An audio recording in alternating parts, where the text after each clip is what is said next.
Alright, so I went and I'm soaking these bad boys. Basically, the concoction is some purple power, some dish soap, and what was the other thing? I don't know if I should put gas or diesel. I'm gonna just try soaking it with that dish soap and some hand cleaner, but I didn't have none, so I put in some Lysol. I don't know. It's just really to clean those tops. Number two, what do you call it? It's from the boosted motor running corn, and that tops are clean. Here goes the one that wasn't running corn, so we'll see. But if I can get those cleaned up like the other, not color, but just removing that gunk. And it's kind of funny because what do you call it? It's actually already getting dark. This is mostly purple because of the purple power. So I don't know. Maybe it is working. So that's what's up. But anyhow, regardless of what, once I get these cleaned up, and what this also do is, although I didn't have my rings didn't stick to the grooves. This also clean up the grooves. But of course, make sure you got your shit marked. That's why my shit's like marked all crazy. I got fours in there, just in case if it rubs off. I at least keep it, the same piston to the board that it came out of. And yeah, so once I get that cleaned up, then I can, like I said, finish up with her. And then it's like, oh my god, look at that, choo choo choo, it's so awesome.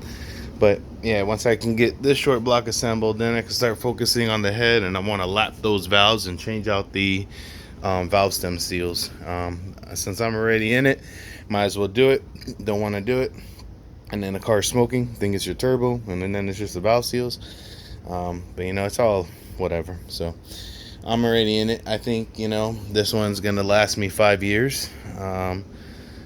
At 500, I feel that it's going to be another success like the KA. So we will just, keep coming forward. I guess the other thing that we'll have to do, I need to remove this bushing for the automatic transmission. So that's going to be, once I get it, assembled or, on the floor, put a vice grip there, lock that, and then use a slide hammer and pull it out. So anyways, that's the only thing I got to do, or even you would have to do if you got a automatic crank. So all right then. Yo, what's up? So anyhow, here goes like piston number 1 pretty much cleaned up. Here goes number 2 that had the E85 on it. But yeah, I'm just taking those out. Then remember that concoction that I made earlier? Look at all the damn carbon and shit that came off. So it's actually, look at the dregs in there. So clean those up, and it was actually good because that cleans out the oil galleys, in between the rings and whatnot. And I got like a whole bunch of kids over here doing some shit. But anyhow, that's what's up. Alright, so I ended up, soaking them. And this is a piston that was, out. Remember I had dropped one of the pistons. This is from the boosted motor from before. You can see how clean that shit is. So this one, I guess it'll get cleaned up in there, but I'm gonna do it again so I can get, let's see if we can focus in on that. Basically on those oil ring section, get that to clean up. So I'm gonna do another dip. Before I do that, I'm actually gonna take like zip ties and put like 4 on there. This is piston 2, right? So then I'll put 2 on there, and basically just so I can keep, because after that I'm gonna do a wash with the brakes cleaner. So at least yeah, I got my shit going.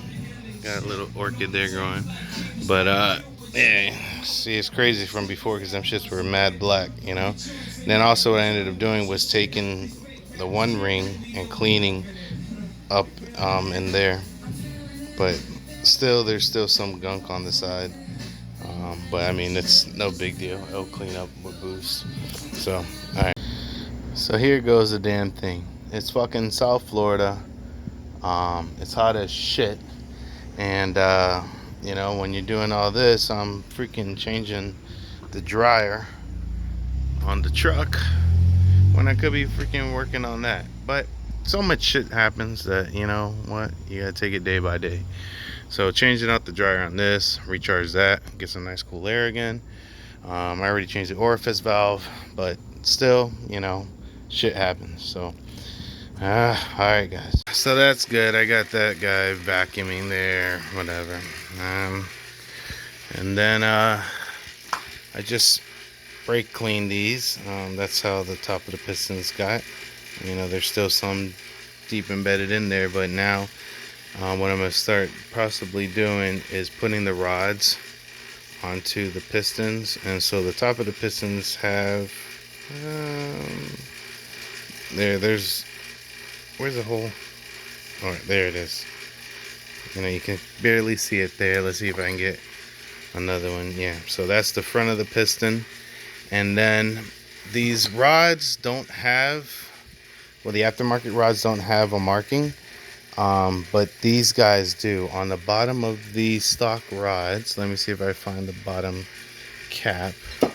I know this shit looks mad nasty, but damn it, where the hell? Oh, you know, I have one over here.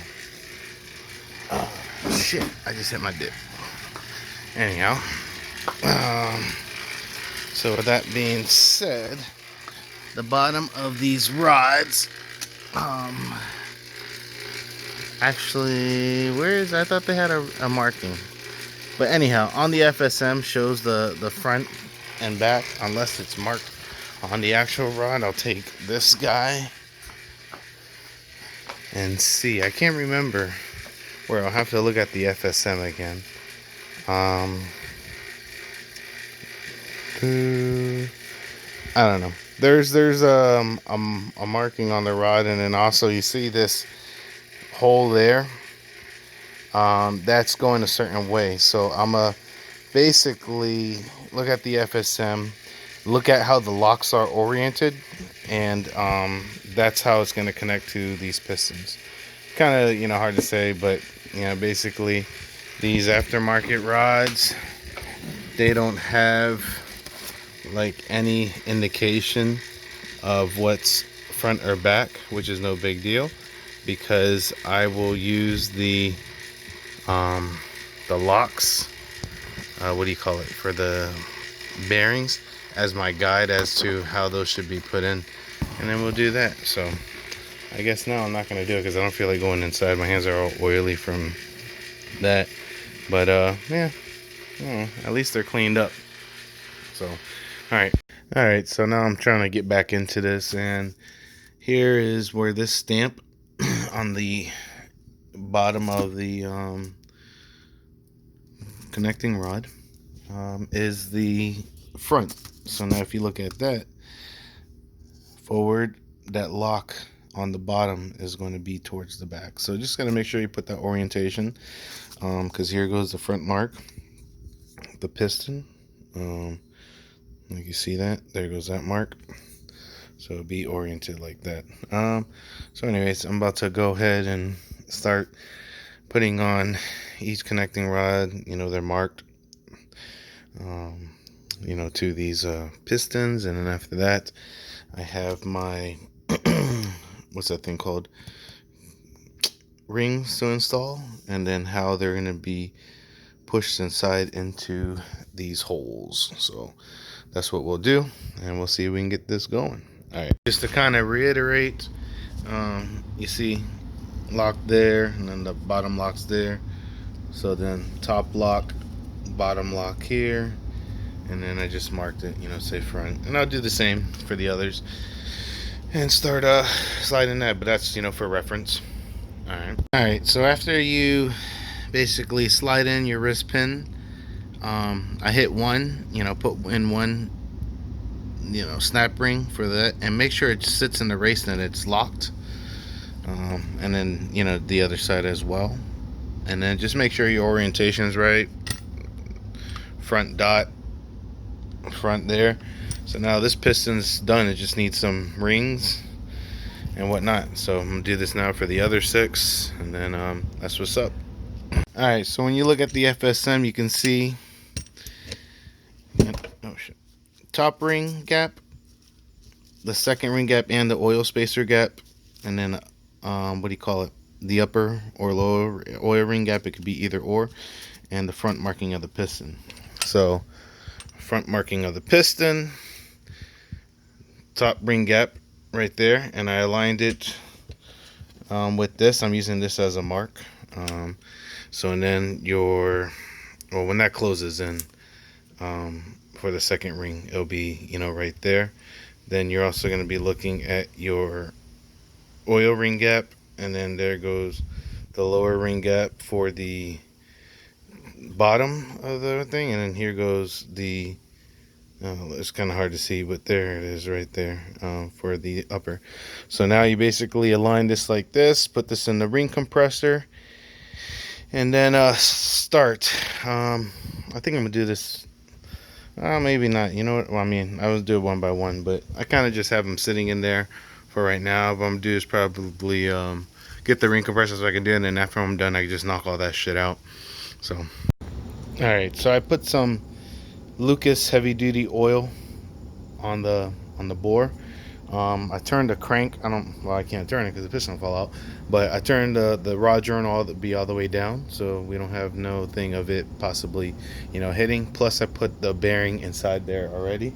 I have the cap here, and of course, the thingy facing forward. So now what I'm gonna do, put the ring compressor on, and then once you get that ring compressor on, have it sit flush, and just start tapping down the piston slowly. Generally I do it with like a soft piece of wood, and the like a mallet or whatever, but it doesn't take much. It's just to make sure that those rings stay compressed, and you gotta kind of do it good, because sometimes what happens is it'll like hit that lip, and then you have to reset and then go again. So number 1, forward, things forward, rings are all straightened up, and then that's what's up. And once you have her like that, compress it, and then start tapping down. It's easier with the 2-person because you can have someone looking underneath to make sure it's passing the crank journal, but then at the same time you could also put in the crank glass and do that, but it's whatever. So anyhow, that's what's up. We're gonna tap this down. Hopefully it goes down on the first one, and then should be good. And then really as simple as that, she's in. Got it in on the first try.